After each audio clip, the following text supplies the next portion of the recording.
have to say and admit it is getting easier. My coach was right. Getting on live is getting easier. Also, again, a huge shout out and thank you to Chris Hennessy for setting me all up on this. Okay, day 4.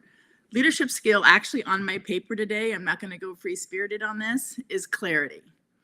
So to quote Brene Brown, clear is kind. And it is one of the most important attributes of leadership. But I'm probably going to say that for 21 days. This attribute is probably one of the most important attributes of leadership. It is. I coach executives who will say to me, gosh, my team's all over the place. We're just not getting it narrowed down. And I'll talk to them about, well, how clear is this? How are you communicating? And is it clear? And when we boil it down and kind of peel away the onion, yeah, I probably could have been more clear on this, is what I'm hearing back.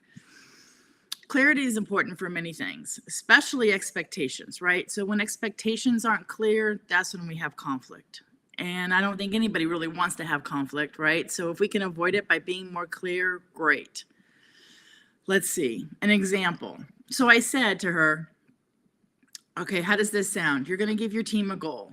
I want you at the Statue of Liberty by September 1st. Okay, there's a time in there. And I said, well, okay, great. But it's September 1st, your team is at the Statue of Liberty. Where are they? And she started to laugh. Well, I guess some of them are probably going to be in the gift shop, okay? And some of them are probably going to be at the top waving down at us.